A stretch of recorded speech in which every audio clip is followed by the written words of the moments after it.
Immersive Rules Handbook. If you recognize these meatballs, these are the Swedish meatballs from Ikea. And indeed, just in front of me, you can see this meatballet image of Sweden, and outside, it's the Ikea logo. So I've done one other feature on Ikea, so I thought it'd be a good time here. I'm at the Portland Ikea. I've got an hour to kill before going back to the airport for my flight. So we'll begin with the Swedish meatballs, and I'll take you through the store, and I will focus today on the meaning of Ikea. So bon appetit, and let's get started on the tour. Okay, so here we go. My tour of IKEA here in Portland, Oregon. So it occurred to me a few years ago, I did a feature on IKEA talking about existential issues. Sorry about the camera shaking there, but I don't like to shoot people if they don't want to be on camera. Typically, but years ago I did this feature on IKEA, and I thought it'd be a good time to just revive focus on IKEA because it is an interesting space. It's not typically one we think of as a themed space, but I think it has some dimensions that could be considered themed and certainly immersive. So we're starting off here in the IKEA cafeteria, and throughout this video I talk about my experience having the Swedish meatballs. It seems quintessential. So many people, go to IKEA not just to shop, but to purchase the food, to enjoy the food and so forth. And in this particular case, I was certainly one of those persons waiting to go back to the airport, and I thought it's a very nice opportunity to do this feature and to spend some time and walk through the store. And I did end up purchasing 2 lamps as well. So it's like anything. You buy lamps even if you didn't intend to. And by the way, it was very hard to get those through security at the Portland airport because of all the metal inside. But in any case, here's the entrance to IKEA, and it's very typical wherever you go, anywhere in the world. You go to an IKEA, and it looks something like this. You could get the yellow bag and start on your way. You could get the cart. One of the cool things about IKEA, right, is you have all the accoutrements set up in these mini rooms, and you have, a variety of spaces that complement the rooms. I mean, I think the layout of IKEA for me is just very relaxing. I don't know if that sounds strange to you, but I'm someone who has loved IKEA over the years and have put together probably 50 to 75 different IKEA items, kits. It maybe is closer to 100. I can't say for sure. You walk into the store, you can pick up your little pen, you can get your brochure to mark where to find things later on when you get the carts of or cartons of items. There's the directional path that takes you through the store. You can always go through the shortcuts if you want. If you walk all the way through the store, it takes you probably 15-20 minutes just to get all the way through, and that's if it's not busy inside, because often it is incredibly busy. For me, IKEA has always been interesting and amazing because of just the look of the furniture. There's a lot of funny pop culture related to this. This is just a screenshot. If you Google IKEA instructions, you get all these variations on the infamous instructions, which some of us have loved and others have hated. I'll get to that later with some scientific research at the end of this video.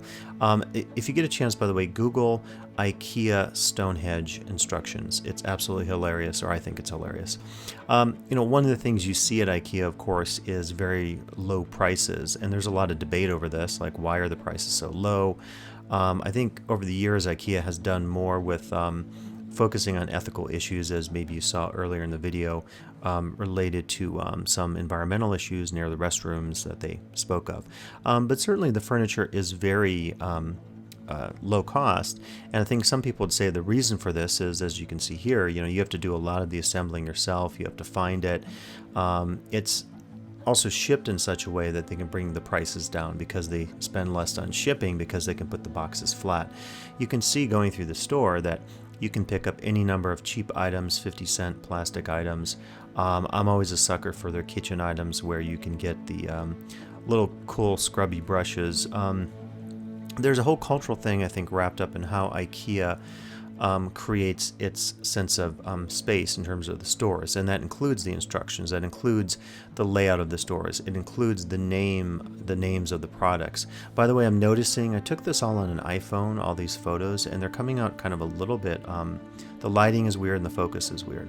But in any case, one of the other things that IKEA has stressed, this is not from the Portland store. This is from one of the Sacramento stores years ago. They've often talked about this idea of democratic design, meaning that, it shouldn't be expensive to have nice looking furniture items. I think there's a lot of debate for people, among people, whether or not, people like the style or not. I tend to like it a lot. But there's variation in that opinion. This, by the way, reminds me a little bit of a theme park in terms of the information layout of the map and so forth. But let me right now jump back to some on-site commentary, focusing again on the IKEA cafeteria.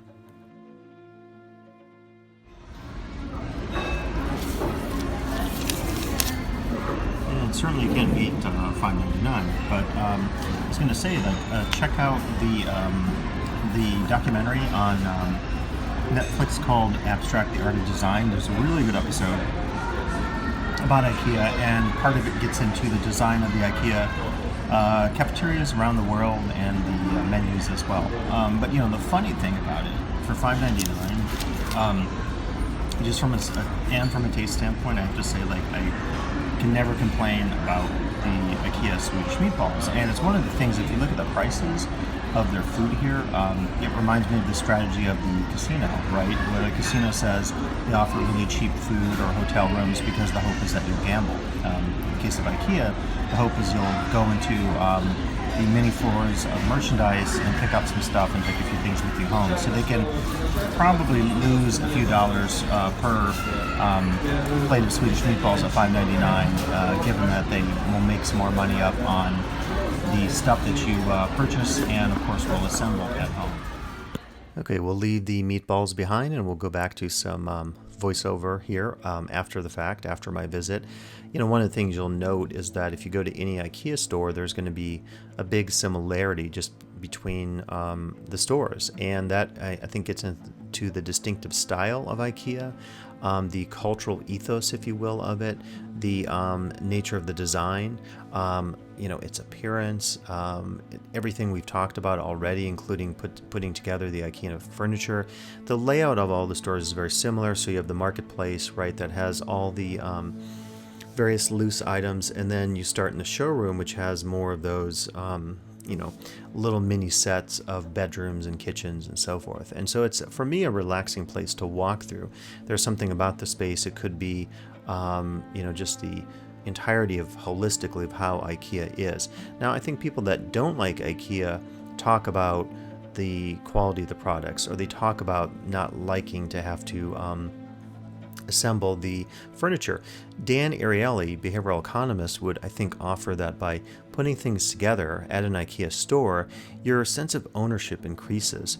All the studies of shopping and consumerism have pointed to the fact that once you make it your own, that item of consumption, it becomes more connected to your identity. And I think that's really key. When you create something at IKEA, you feel like you've done something, and maybe you haven't. I'm not saying you're an amazing craftsperson just because you put together an IKEA kit with a little Allen wrench and all those interesting dowels and everything, but there is something to be said about what it means to the individual once he or she completes it, sort of maps out their plan of their space, which could be their own themed or immersive space, all the while doing it within this particular themed or immersive space.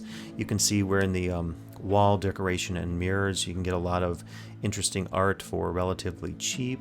Again, everything here has its own distinctive style, which either love it or hate it. I happen to love it, but I've always been a fan of IKEA.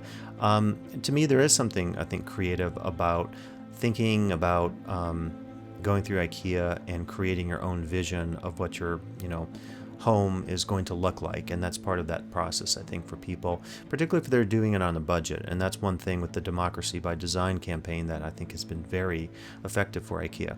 Now, this part's quite interesting, right? You get to pass the marketplace, you have your information on where to go find your stuff. I've done this so many times where you stick your things on these giant carts, you try to wheel it through. Sometimes you can't lift the boxes.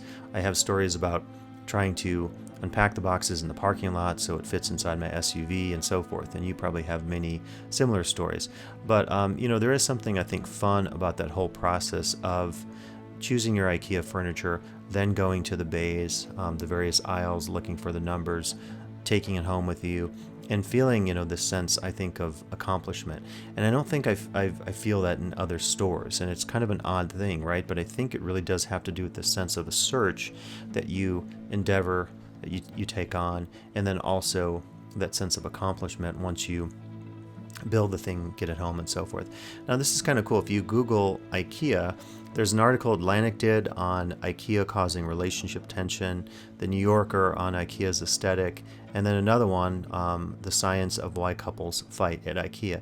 And it's pretty interesting if you want to, Google those, read those. They're very fascinating. But basically, they're talking about that a lot of tense moments happen in IKEA stores because the bedroom, child rearing areas, the kitchen. You get into all these debates about the space of the home and who's going to do what task in terms of a couple. The other thing is there are fights about couples deciding who's going to assemble the IKEA stuff at home, who's going to be better at, and so forth. So it's another fascinating side of IKEA that I hadn't thought of before. So that is it. As I said, I am leaving the IKEA store here. I bought my 2 lamps, very easy to assemble, although they were very challenging getting through the security checkpoint at the Portland airport.